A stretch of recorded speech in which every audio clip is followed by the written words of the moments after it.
Welcome back, everyone. What a refreshing pool of thoughts by our previous speaker, Ben Witter, on leading the employee experience holistically for the hybrid world of work.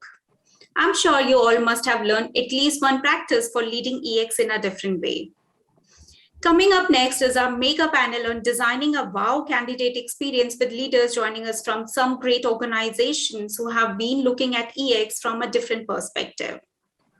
Join me in welcoming our star panelists, Yanwar Kuniawan, Country Head of Organization, Talent Development and Organization Culture for Lazada Indonesia, Carmen Lau, Head Group Talent Management for Jardine Matheson, and Jennifer Henderson, Global Head of Workplace Experience for Standard Chartered Bank. This session will be moderated by Darwin, Vice President HR for Enspiro. Welcome, leaders, and it is a pleasure to host you at the Human Capital Experience Summit today. Thank you, Sashi. So we already know that an effective onboarding process will actually help our new hires feel valued, better understand their role, and increase their productivity and performance, of course, resulting to an increased engagement. Now, I have a few questions for our panel members, and I believe that our panel members are very much attuned towards the latest in terms of having a wow onboarding experience. So the first question would be, I hope our panel is ready. At these times where most companies are adopting hybrid work setup, how can companies ensure that they're able to provide a positive onboarding experience?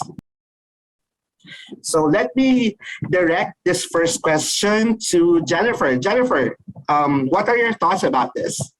Thank you. Yeah, so I'm Jennifer. I'm actually on the property side of the workplace experience, and I'm working very closely with HR and technology to provide an exceptional workplace experience. So what we do at Standard Chartered is obviously we've embarked on a hybrid working option for our employees globally. So the onboarding experience really sort of starts with the recruitment process, which then follows through with your arrival. So what we do is we make sure that we can be as virtual and digital, but also connected as possible. So when you come to the office on your day one, you will be welcomed by the technology and the property team and your people leader. So together then we will be able to welcome you to the new workplace. So it's a technology team that drives the onboarding from the very onset to ensure that everything is in place. Well, it's obviously led by HR in terms of the recruitment process, but when you enter the building, your first experience in most cases is you have an interaction with the technology team where you pick up your IT accessories, and then you're brought up to your workplace by the property team, and then you're welcomed by your team, and you then sort of enter the HR experience. So I think it's really important that these three functions work together and make sure that there is a joint journey to deliver a really good onboarding experience. Understood. Thank you for that, Jennifer. Carmen, how about from your side of the globe? How is your company working on ensuring adopting to hybrid works setup in terms of onboarding? Sure. Thanks, Darwin, and thanks, Jennifer. My name is Carmen. So I'm currently the head of talent management for Jardine Matheson, and I'm based in Hong Kong. So I actually agree with everything Jennifer has shared. Technology plays an important part nowadays, especially with COVID situations. A lot of things actually we have moved virtually. I think from our perspective, we also leverage on technologies for employee and candidates engagement. And for us, I think we have designed onboarding program for first day, first week, and first 90 days. So basically, after a candidate has signed a contract, our engagement with them start right there. So basically, the preparation with multiple parties, not just the hiring manager, but basically the whole team, department, and the recruitment team, as well as we think from a candidate perspective. What are the things that a candidate or employee they would need from an employer when they first join a company? So we design from that sort of perspective, and we just want to ensure that they have a very warm welcome when they join a company. Okay. So Carmen, so aside from using technology, you're saying that your company uses a feedback mechanism to ensure the candidate experience is always at their best, either from the first week, the first 30 days, the next 60 days, and the next 90 days, right? And with this feedback, you're able to understand if there are any gaps or anything that you need to improve on in the entire process.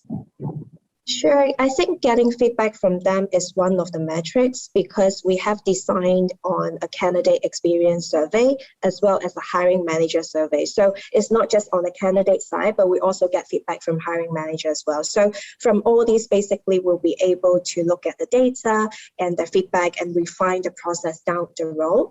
And because the sort of onboarding process that we have, there are different of sort of training and information sharing that the employee will be able to do it online, and through the click-through rate and open rate, basically from a data perspective, we'll be able to actually retrieve some of the feedback as well. Good perspective. But Carmen, can I ask, did you had to train your managers in making sure that they're adopting to providing a manager feedback using the hybrid system? Sure. They understand the process. And they understand the sort of objectives and upside behind. But as recruitment team, talent acquisition team, we basically is the main drivers. We drive the sort of process and we facilitate them to ensure a very seamless onboarding process. Okay. Thank you for that, Carmen. Thank you. Yanuar, how about from your end? How is it that you ensure an effective onboarding process to ensure that you adopt a hybrid setup in your organization? Yes, thanks, Darwin, and thanks, Jennifer and Carmen, for the sharing.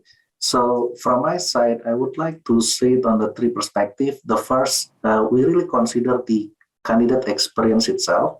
So we are trying to imagining ourselves as a new hire, what informations or what kind of experience that they need to have.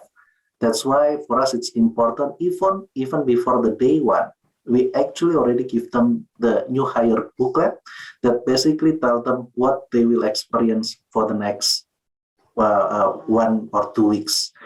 And then from that, we are also need to ensure working together with our IT department to ensure that all the tools and also with the our people operation or our talent acquisition teams to ensure that all their tools, laptop, all of the onboarding package, and also if any document that they need to sign is actually ready on the day one. So even if people cannot come to the office, we need to send out all of the laptops. We also need to consider the timing, how long does it take for us to send out those tools. So that's what we call maintaining the experience well. And the second is about the timing. In the past, we used to cluster all of our new hire once in a month, which is resulted that people who join on the week one probably already busy doing the daily work, and then they just get onboarded on the week 4, right? And we try to make the timing more frequent basis. Now we are doing it on a weekly basis. And we actually get the commitment from all of the people manager that the first 3 days or the first week, the new hire at the office is basically for them to focus on the onboarding. Otherwise, people are very excited. Oh, I have a new member, and they already give a lot of tasks, and then people are, cannot focus on what they need to do during the onboarding period. So that's the second. And the third thing is that the content, in order to make it on a weekly basis, of course, we are leveraging the technology as well. So we created a lot of also self-learning content, and this is also work on the hybrid setting. People can do the self-learning, but at the same time, we are also actually having a live event as well at the end of each day. Basically, the live event serving two purposes. The first is to ensure that they understand the content. The second is actually to create the relationship among the new hire that they cannot meet face-to-face basis. So that's what we did. And then the last thing that I also would like to share specifically for our new hire that coming fresh from the university. During their 3 months probation period, we are actually also helping them with the group coaching session. What is the purpose on this? Because this is the first experience for them work in a corporate setting, and usually we are asking 3 questions. What did they learn so far? The first one. The second is if they have any issues or concerns. And the third one is how is the social support that they get from their own team. So using that monthly coaching up to the 3 months period, I think it's very helpful in a way to catching any flagging, if they have any issues, understanding how they grow as an individual, and also checking the health check of each of the team. So that's from my side, Darwin. Thank you, Yanuar. So the overarching, what I am hearing from the 3 of you is the overarching tool that we're using is we leverage on the infrastructure in terms of technology, right? And from your end, you've also mentioned, similarly to what Jennifer and Carmen mentioned, is that you ensure that there's a feedback mechanism. Right. Now, I think follow-up question for you is, did HR have a role in deciding or choosing the different technologies that you will be using to ensure a smooth transition to a hybrid setup? Was there a discussion of what particular tool, what particular IT infrastructure or processes is HR involved in that from the beginning, in making sure that when you create a hybrid setup, onboarding, it's seamless? Yes, I think on our side, basically we come up with our ideas, and luckily be part of Alibaba as well. Actually, there are a lot of technology that we can leverage from the group, and that's how we how we can optimizing the internal technology that we have to create a positive onboarding experience. Okay, thank you for that, Yanuar. My second question would be, should companies tailor fit their onboarding programs based on the types of new hires or the types of employees that they are onboarding? What are your thoughts of this, Carmen? Sure.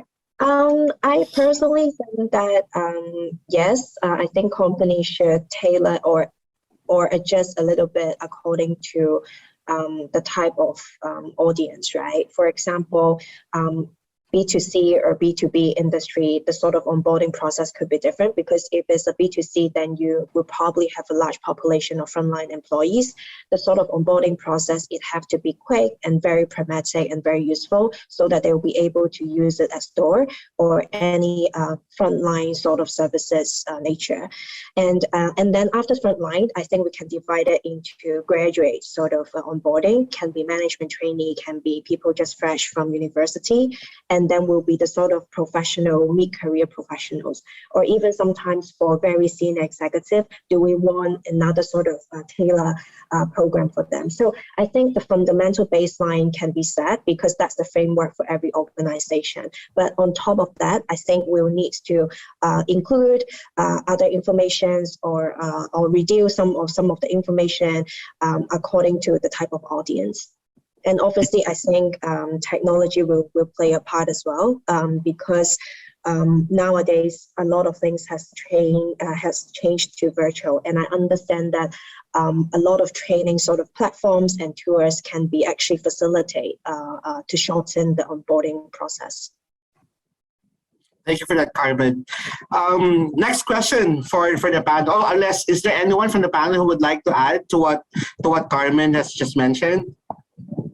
I can add a little bit to that. So I Thanks, think Jennifer. Absolutely they should be tailor fit to the persona of the company.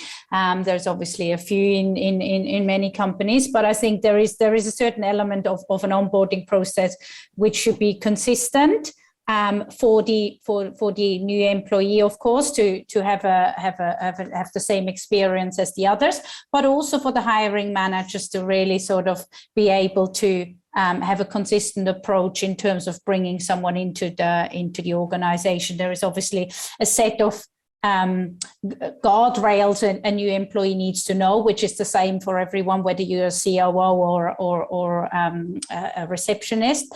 But I think after that, the journey might be slightly different. So we use a technology tool called ServiceNow, which is fantastic to sort of create these different workflows and then lead the different hiring managers through them. But also from an employee experience perspective, you then have another tool which is walks you through that and guides you through everything. So really making sure that you're not missing any information, because obviously starting a new job often comes with a lot of uncertainty and nervousness. So the more can be calmed at the beginning, the better.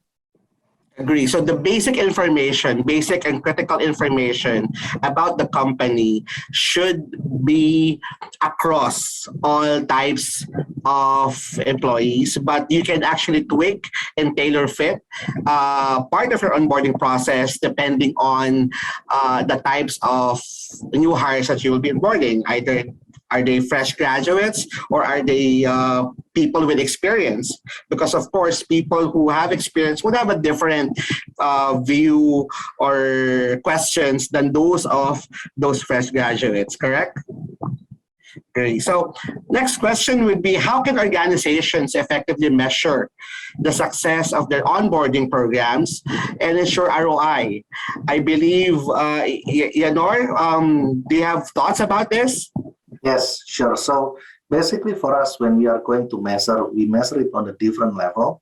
The first, on the program itself, on the onboarding program itself, we are actually asking the feedback from our new hire in terms of the survey, and it really includes everything, like, for example, how their overall experience is, whether all the tools are actually coming on time, whether the content that they learn is easy to understand, and so on and so forth. So we are asking those basically to measure the overall experience of the new hire to our onboarding program. At the same time, we are also asking our people manager as well. So sometimes we do it candidly, sometimes we send out a formal survey for them, basically to check how their view in terms of people who goes into our onboarding program, whether this is effective, whether they understood the content that we delivered, and so on and so forth. But that's the metrics to understand the success of the program. But we are also going deeper in terms of understanding the people metrics as well. Of course, what is crucial is how is actually the turnover rate, especially for the people on the probationary period. So like in Indonesia, we have like usually 3 months probationary period, and that's how we are going to measure. And it's we actually had an interesting findings that before we are implementing a new onboarding program, we had a double-digit turnover rate for our new hire. Now we are able to reducing it into a single-digit turnover rate, for example. That's the first people metrics. The second people metrics actually can be found in our annual ENPS survey, because what we did on the new hire, of course, that will impact their overall perceptions, how they are blended with the company. So that would be the two. And the third one also, that sometimes we are looking at the impact, although this might not be directly correlated, is how actually our new hire performing, at least on their first performance assessment. Did they are performing well, or actually they are having struggle in terms of adapting to the environment, and so on and so forth. So by having these metrics also, we would be able to evaluate the effectiveness between the people initiative to the business impact. Because at the end of the day, while we are doing all the onboarding, the main purpose is for them to be able to adapt with the company, understanding the content related with the company, which eventually helping them on the day-to-day work as well. So that's from my side, Darwin. Those are really great points, Yanuar. So you mentioned feedback, of course, how positive the feedback is. It would entails how happy the people you've onboarded. Second would be the attrition during the first 3 months, or the turnover rate. Right? If there are turnover, then it means that maybe we're not doing an effective onboarding.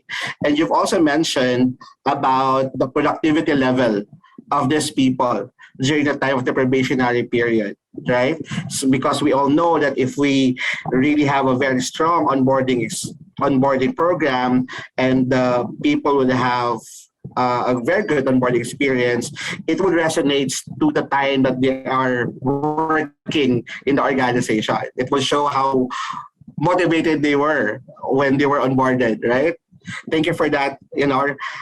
Next question for the panel would be, how should you handle onboarding with multiple offices with no centralized HR? I think some companies actually, this happens in some global companies where offices need to have onboarding, but their HR is really more of on-site and not centered to the head office.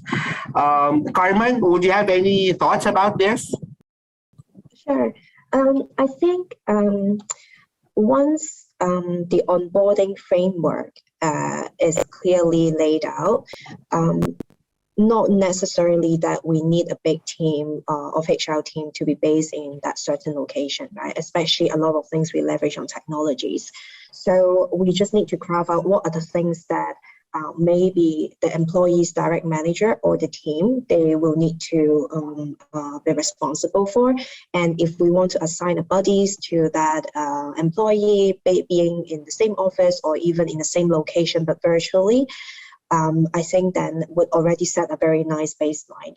And I think one creative and interesting idea is, which we have done it, is we have actually built a virtual office tour.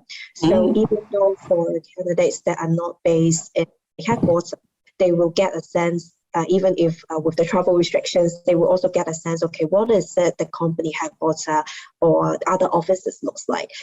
Basically, they can play around this, they can actually look at it, and they will have a better understanding in terms of the company background. So all these are very handy information, but help to build the sort of employee engagement and helping them to fit in and settle into the company much faster.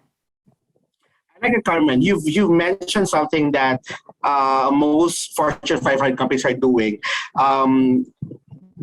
making sure that we utilize technology and having the technology create the experience to the new hires. Like, for example, you mentioned that you have a system where they can actually see the different offices, right? The head office, even if they're remote, even if they're from another geography, seeing how the head office would look like would have a feeling of that they would be able to relate to the overall company experience, right? So that's something that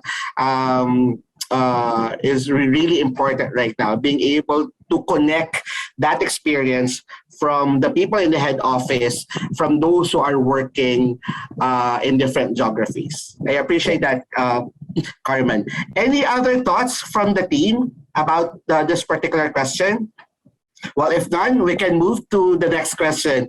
What is the best way to enable hiring managers to be part of the onboarding process? I know that in some companies we're seeing that our frontline managers or department managers don't really like to be part of the onboarding process. They would just ask HR or any of their subordinates to do the onboarding for them. But I think this is two questions. So you feel that head of the department should be part of the onboarding? And two, how can we as HR be able to convince them that their presence during onboarding is experience and critical? Let's go with Jennifer. I think it's important to strike a good balance. There's probably a set of information which can simply be provided by a central HR team to make it efficient. and free up the future people leader from doing that admin piece. But then there's obviously the warm welcome and the feeling of joining and getting excited, which is fully in the new people leaders' responsibility. So I think giving hiring managers tools to understand what their responsibility and their impact is very important. Again, these tools can probably be hosted in a central point of access for everyone to learn. There can be training and learning around that for people leaders to go through. That's certainly the case for us. As soon as you are a people leader and you've got direct reports, you have to go through a set of learnings to really understand what your responsibilities and also your impact is as a line manager. So there's continuous training after all as well, because obviously the onboarding doesn't stop, it then goes into the development. So there is a set of learnings which is important for everyone.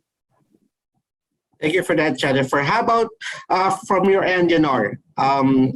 Would you convince your hiring managers to be part of the onboarding process?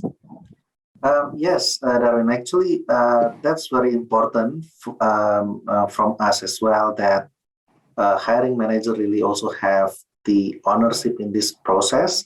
And we are actually started from a small things, like, for example, a few days before the new hire joining, we are actually sending emails to their hiring manager that saying that, oh, this person coming in on this day, please welcome them and blah, blah, blah, and blah, blah, blah. And at the same email as well, we are actually also tell the hiring manager what they need to do to help this new hire. For example, okay, you need to explain about your department, you need to connect this person to the other people within the department, and so on and so forth. Because the social connection should come from the hiring manager. How they are helping this person is actually blending to the team, understanding the team vision, mission, and goals, that is connected with the overall company vision and mission. So that's still becoming the important part.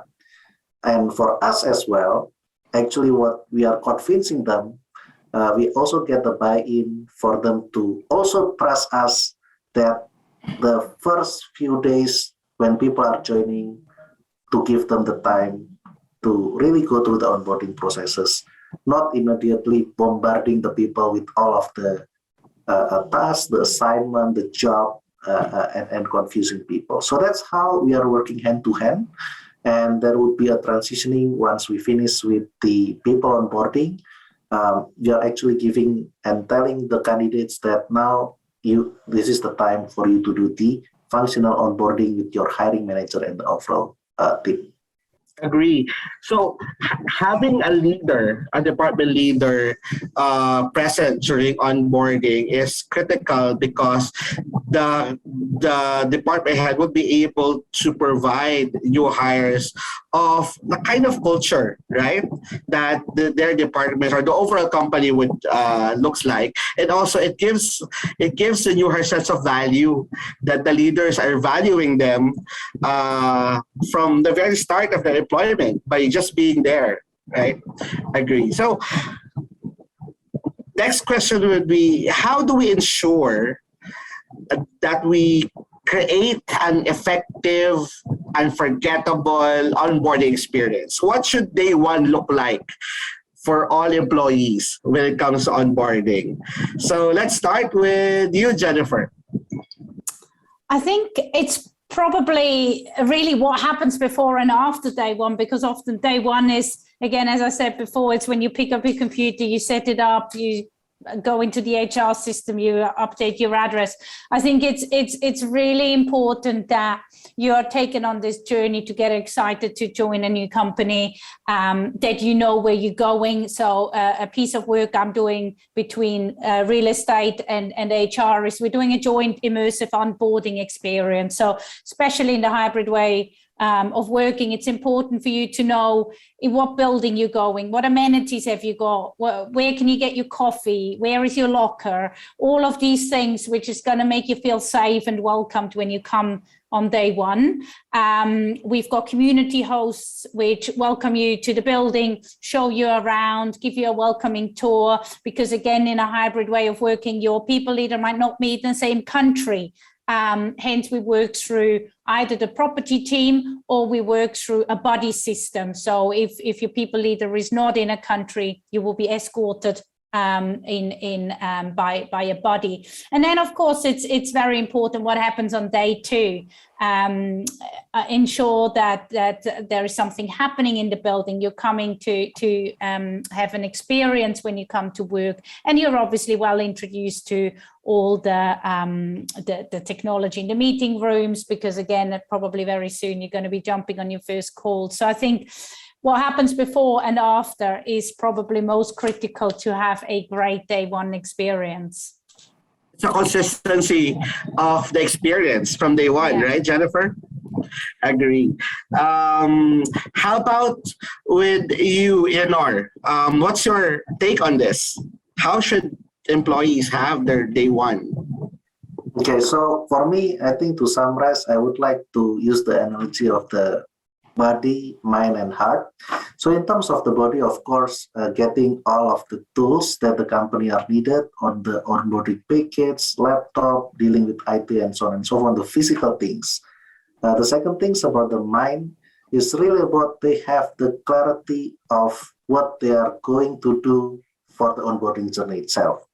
So how would their day one look like? How would their week one look like? How would their week 2 or up to the day 90 look like in the organization? And regarding the heart, I would like to say that really we give them the experience so everyone feel that they become the part of Lazada family. They are becoming the part of the bigger family, although probably they are not seeing this because we are still on the hybrid situation. And I think this is to the combination between body, mind, and heart is very, very important to create an ideal body. Agree. So planning is very important in making sure the experience of creating that experience that would showcase the culture of the organization is what you're trying to say, that it should be present from day one. Thank you very much, Yanuar. How about you, Carmen? Any thoughts about this question? I think maybe different employees, and depending on the role functions, might have different expectations. If they are working in a retail environment, being in the store, their day one probably would want to understand maybe a bit in terms of the supply chain and in terms of how does the store works. What are the sort of inventory movements, and what are the things that they should expect, and what are the important areas they need to be aware of from a ground level first services environment perspective. I think as a professional hire, maybe in the office, having a buddy helping them to feel welcome, settling in well, at least get a sense in terms of maybe the guiding principles of the company culture, get a sense of the vibes, or even virtually meet the team, that would be important. I think if it's for a very senior level, leadership level, I think the opportunity to have the sort of engagement with the direct reports, that would be maybe in the first day. So I think it depends on the sort of roles and the seniority of the employees. Setting expectations, very important. Making sure also that leadership is present and being able to properly communicate what is expected and what the company represents is also something that we should not forget during day one. So at the end of all my questions, what I would like to ask each one of our panel members to please tell our viewers, our listeners, our audience, from your own words, why is it important that we ensure a wow experience during onboarding? Let's start with you, Jennifer. Well, ultimately, the onboarding experience is your first impression of a company. So it's very important that the onboarding experience is frictionless, makes you feel safe and welcomed, and gets you off to a good start with a new company. Thank you for that, Jennifer. Carmen? Sure. I think from our perspective, the onboarding process is the end of the end-to-end candidate journey, but it means the start of an employee journey. So it's important because I'm sure that every companies, when they hire someone, they are not looking just to hire someone for a few months. It's a sort of a mid to long-term career sort of progression within a firm. So I think this actually makes a great start if they have a positive sort of onboarding experience. Agree on that. Yanuar? I think for me, it's more like how, as a company, we show care to our employee from the beginning.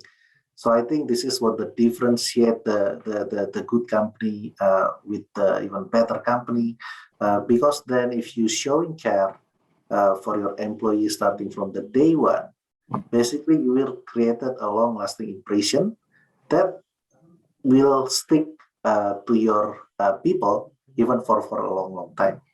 Thank you very much for that, Yanuar. So basically, your day one, your onboarding programs should convince your employees that they made the right decision in joining your organization, correct? Yep. Okay, so that's it from my end. Sashi? What an amazing session. So good to hear how Standard Chartered, Lazada, and Jardine Matheson are designing their candidate strategies right from the time when they see a job advertisement to their onboarding. And the concepts that our speakers shared, like virtual tour even before the candidate join, are really amazing. Thank you so much, Yanwar, Carmen, Jennifer, and Darwin, once again for taking out time for this summit and sharing such valuable and crisp insights with all of us here. No problem. Thank you. Thanks for having me. Thank you. Thank you. Thank everyone. you for having me. Thanks. Thank you, Chris. And now it's time for our next case study session by Google's Roman Matla on building a diverse, equal, and inclusive organizational culture. See you there.